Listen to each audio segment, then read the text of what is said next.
napastuck ba yung motor mo? Naku, delikado yan mga kapwa, lalo na kapag napabayaan talaga. So, pag-usapan natin ngayon mga kapwa kung ano ba yung magiging problema at paano ba natin may iwasan yung problema kapag napapa-stuck yung motor natin o hindi natin nagagamit sa loob ng mahabang panahon. Simulan natin mga kapwa sa dapat nating gawin kapag alam na natin na mapapatagal na hindi natin magagamit yung motor natin. Ito ang mga dapat nating gawin. Number 1 mga kapwa, ipagbilin nyo. So kung kayo ay OFW, ng ibang bansa kayo o nagtrabaho kayo sa malayong lugar, naiwan yung motor nyo sa bahay, ipagbilin nyo sa mga kamag-anak nyo na kahit papaano ay paandarin yung motor nyo sa loob ng, palagay natin, every 3 weeks, or every 2 weeks, or every month, or every 2 months. Basta kahit papaano ay umaandar yung makina ng motor natin. Napaka-importante niyan mga kapwa para mag-recirculate yung langis at saka yung fuel system natin. Napakalaga yan. Yun lang dalawa ang i-consider nyo dyan. Fuel system at oil system o lubrication system. Sa mga nakadikulan, cooling system naman. Ayun yung tatandaan nyo kapag sa tingin nyo ay mapapastak na matagal, ipagbilin nyo na kahit papaano ipandarin yung motor nyo. Ito na mga kapwa, yung problema na kakaharapin natin kapag masyadong matagal yung pagkakatigil ng motor natin. Halimbawa, mga straight 1 taon or straight 2 taon. Sa carb type muna tayo mga kapwa, sa carb type. Straight 2 taon, 3 taon. Hindi na paandar yung motor. Walang nag-asikaso, napabayaan. Ang number 1 na kakaharapin yung issue dyan ay hindi yung kalawang o kakalawangin yung makina. Huwag niyo isipin yan mga kapwa dahil hindi basta-basta kinakalawang ang loob ng makina natin dahil silyado yan.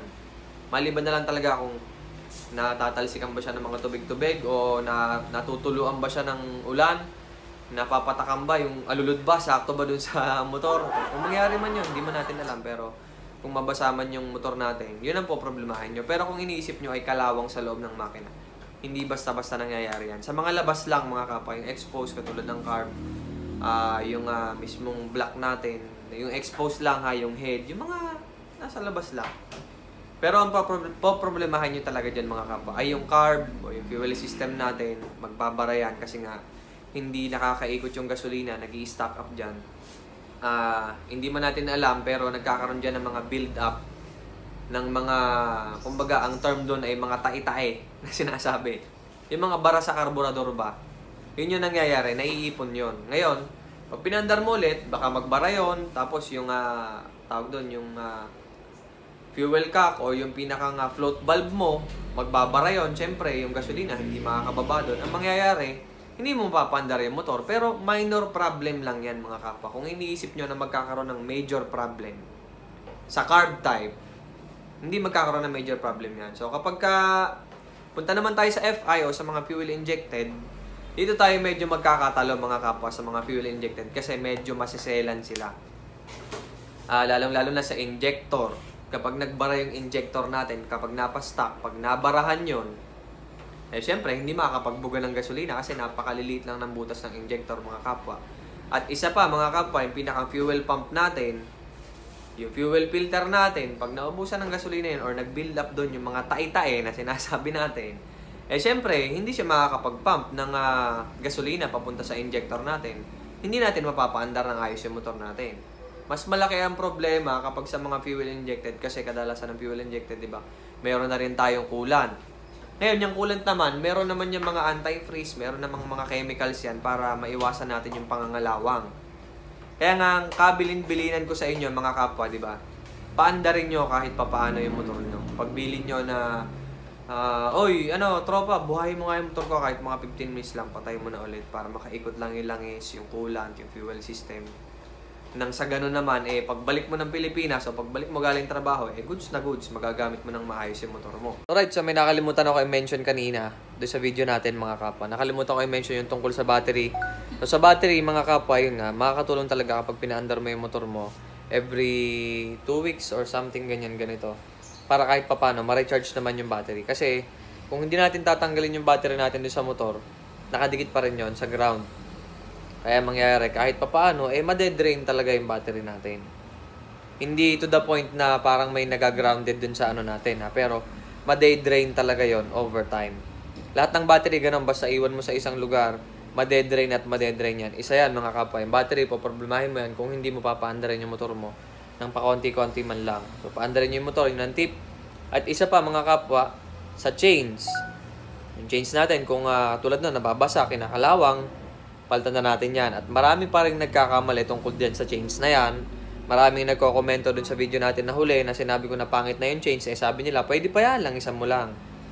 Doon nagsisimula yung mga sinasabi ko mga kapwa na problema na hindi natin inaasahan. So, mas maganda mga kapwa, prevention is better than cure. Merong mga kadena na pwede pa at merong mga kadena na hindi na pwede. So, kung nakita nyo na marami ng kalawang, palitan nyo na yung kadena nyo para na rin sa safety nyo.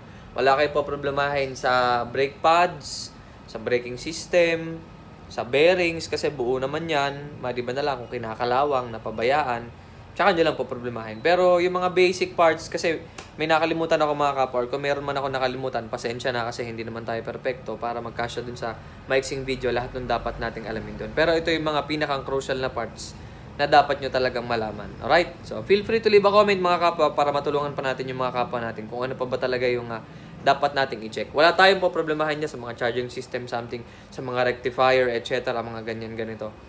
Sa mga switches, minsan nagiging faulty yan kasi nagbubuo-buo doon yung mga tay-tay natin. Pero, minimal lang naman yun. Kayang-kaya namang ayusin yun ng pa on-off, on-off, on-off lang.